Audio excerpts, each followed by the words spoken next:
KCPMD Progressive Tageb de Lokuchage, Atopa Nupagi Nupi, Waloinadribi Mauhalakpi Single, Loinaduna Masagi Imung Manung the Silent Killer, Oiramba Nupama, KCPMD Progressive na Wakal Tahan Kre, Hydra MUSC, Tomba Kawi, Asing Mamaming Dinate, Nupasig Ahan Manupiti, Duna Masama Lady Atubu, Magi Nupi Ahandu Kaina Kre, Kaina Kibagi Maram na Nupa na Nupikoi, Nupi na Nupakoi, Highway Wahaudani, Nupi Ahan Kaina Krabamatung da Atopa Mau Ama Muglauduna, Masama Polami, Ani Suba Nupi Amagasu, Among Makubok, Manepoka Mochana de Haiduna Ani Subi Nupi Asina, Tomba Kaina Kibai Leka, Imung Manungi Ahan Laman Kang na Walo in Nabagi Se, Paina Duna, Nupi Asina Iza Dabi Oina, Sel Oina Lising Yang Kaipi na Bahairak Paday, Nupa na Lising Kontrata Magpido ng Divorce daw Kre, Ahan Manupi Gimachado ne, Ani Suba Nupido Gimachado ne, Ani Magtoma na Yoklami, Adudagi Toma na Nupa. Mapuroy baga kaina krabi mauhalakpi amaga aron mamadi thamduna khangnarami aduga amuk tombagi hanagi ani subi nupi kaina krabi nupi duga amuk yungi ahalaman khanghandana tombana amuk yumda puchilaki tombagi ipa imana su macha mamaubu gyantana leiredi haiduna puna himinabada yaduna leire aduga amuk tombaga ani subi nupi asiga amuk khanaduna nupi asi mapamda leiduna KCPMD Progressive ta wakat thangalaki wakat asigi matangda thigalaba matungda Tombana aron mamari thamlam libi mau halakpi asisu party na kaukhale wahang pong chatharaba matungda party na makoi ahum asibu ipa ima haiba awangba mingthol asibu khongoi nabada nupi oiribi masamaki ikai kumnaba machana masabu lekhata na chingthajaduna khunai rolda achauba singtep tharagli masida sunatana pikliba makoina pokchaba macha Taibang pan karino masak muna khangjadriba isa singda ipa ima watpagi saitheng polum puhanbiri masigi dambak nupi animal sai thaduna punsigi lambida makhata na khunai rolda singna dana bachairak party na pikre laibang miyamna su khunai rol kanabagi paikhalak pathabak thoram chingda ahen mamileng changma mathau tare mama mapa ama oina thaudang masak muna khangminarasi haiba wapham ju party na ningsingjari Myanmar gi lan loiba naide earthquake ki awaba tabagi namada donation tawba lakpa chin kuki sing TNL na thatlaga moi masel fudana kre haidi Santi gi wari gi mangoina na CoTu na condition ahum lengak ta thamlakli tha asigi mangada NHN na senduna New Delhi da Manipur gi irang asigi wakhaiba purangna ba pangthokadoriba peace talk asigi mangoina na CoTu na lengak ta condition ahum thamlakli CoTu na thamlakli ba condition ahum adudi no cross movement haibadi Meitei singna kuki zone namna taba mafam singda ayaba yaudana changb yaroi structure dialogue haibadi ceasefire leiringai manungda yamna chanaba Yaba wahan to sienba dialogue chethagadabani loinana irang ati lepnabagi damakta wari sannaringaida yamrabata thataru ki oiba ceasefire period lehangadabani haina CoTu gi maikeidagi fongdoragli wapham asing asi Ministry of Home Affairs na thasigi mangada New Delhi da Manipur gi irang asi boloisinaba Meitei amadi kuki puruki miyoi sing wari sanana basiliba meeting asiga mari leinana high level consultative meeting ama KBC Center Search Hall Kangpokpida CoTu na sinkiba aduda warep laukibani hairiba meeting aduda Kukizo Organization sing maruoina Kukizo Council Sadar Hill Chief Association Kuki in Peace Student Bodies Women Organization Tribal Representative Intellectual Social Activist amasung Kuki gi maruoiba thaudang lauriba miyoi kayana saru yaduna kupna khanaraba matungda laukibani hojik su Tension asi wangli maram aduna Kukizo leader singna amata oiba khongpham da letuna hairiba ceasefire purangnabagi lambi asi makoina thanliba condition ahum asi fanglaba matamda oithokani haina CoTu gi maikeidagi fongdoragli Congress lengang na matam kuina Manipur bu mirai biraki BJP lengang matamdadi Manipur da ILP khudol oina piraktuna chanaba hoki Biren matam kuina Bharat ki lengang sasan gi thabak tawduna lakiba Congress na lusingba lengak leiringai matamda Manipur da inner line permit ILP pinaba Manipur gi MP na parliament ta pukhatkibada reject tawrakibani matam aduda Manipur gi miyamda marik chumna paudam khriba haina hanagi Chief Minister Biren na hanglakli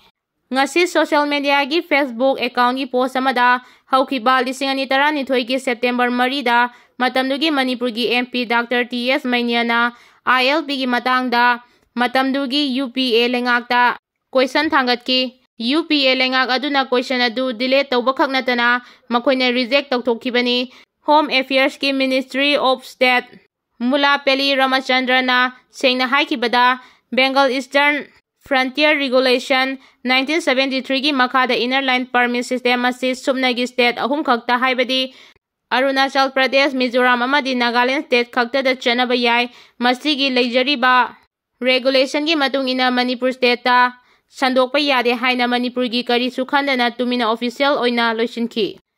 XCM and Biren gi social media gi Facebook account ki post asina makha taribadi ILP gi question adu Manipur gi phangpham thoklaba ILP Congress lengang na mirai duna laki maduna asoba maram oiraga Manipur da naha oiriba mahairoi Safam Robin Hood ILP gi khongjang da thawaina pontha piki matamadu da koisang naraba Manipur miyambu center gi Congress ki leader singna Manipur da laktuna themlakibra wahai ama haikiba leibra miyam da kari tausige hanglakibra kari su tawbikide loinana matamadu da irang hauriba state asida fawba lakpikide Congress na Manipur bu kaidawnungda India gi sarukni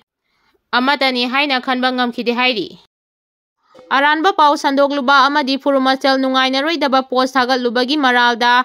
Facebook page ki admin oibani haiba Seram Surasai kunmanga wangu terakhong awang lekaidagi miyoi ama Manipur police na fagatkre hairi Manipur da president rule thamjinba democracy bu khongoinabani nagadaba mafamsingda border fencing tawba yaroi awangmau nimai Popular government semba yabagi MLA masing laina Manipur da president rule thamjinba democracy bu khongoinabani miyangi apambagi mayoktani haina MPF ki president MLA awangbau niumaina phongdokre loinana traditional boundary khangdoktringaida nagadaba mafamsingda border fencing tawba yaroi haina thamnagli wapham asi Nagaland da base tawba NLTB ga akhanana unaba amada hanagi minister awangbau niumaina phongdokibani Naga People Front NPF ki president su oiriba hanagi minister awangmam niumaina hai Article 356 ki makhada Manipur president role thamjilakpa asimak akanba mawongna yaningde Manipur gi oinadi haudi popular government semba yabagi MLA masing suna leijari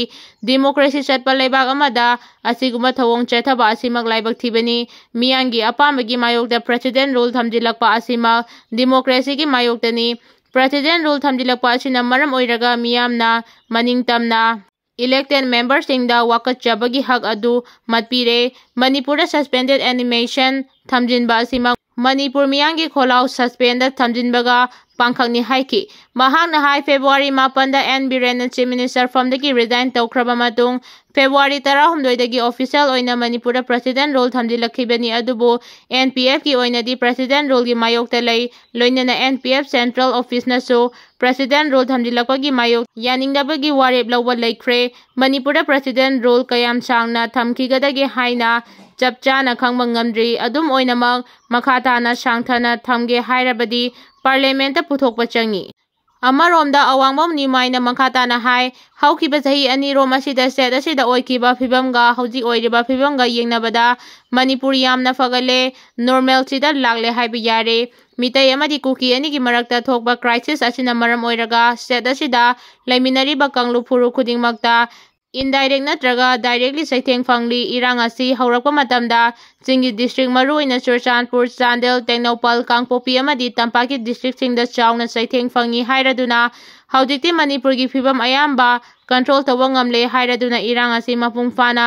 loisinbada lengak khaktak ngamloi phurup anima ki miyamna thoraktuna wari sanaba changi amana amabu ngangnaduna ingtapa lambida puna faminaduna wari sanaba mathau tai haiki loinana FMR gi laktokibagi matangda paladuna mahakna hai FMR laktokibagi mayokta NPF na lei loinana additional boundary khandoktana nagataba mafamsingda border fencing tawba yaroi NPF ki oinadi border fencing gi mayokta lepli haiki Arambai Tengol gi PRO Robin mangang korapam dege delokuchege mina sibana chinda shana sibana kongul da haiba pawro lebani yumnam Joy Kumar specialist fake accounter nangna luchinglaga hat kiba Rabina amadi Sanjit ki case lisingama chamri handba fake accounter case Supreme Court da leri bani noi politics tawning ba tawjau hunau launa we don't bloody damn care adubo noi gi amotpa politics tuda Arambai paksilakli basi karigino Lisingani kulhomdoi gi me ahungi ayu pung 13 makaida Sisipurda Meitei tipa driver ama Kuki rally singna puda rakrabani nungtil pungani tabada Kuki na hengle police station dagi nomai lakrabani Sisipur private gun house dagi lakrabani pung 10 makaida Bungmul village da forest office mai thakrabani pung 12 makaida Mata Multam Village da Forest Office Mei Thakrabani. Kuki na Torbung Bangla. Torbung Mei Thadokpa Loiraba Matungda Numidang Wairam Pung 4 tarabani. Etiga Kukiga mayoknaribadu Phawgakchau Ithaidani. Masiro na Kukida attack tauri haidana nangna hairise leibaki irang zero knowledge leiba leibak sida kari tauri khangdaba nangna kadaidagi conflict sigi history khangadage. Really shame on you full.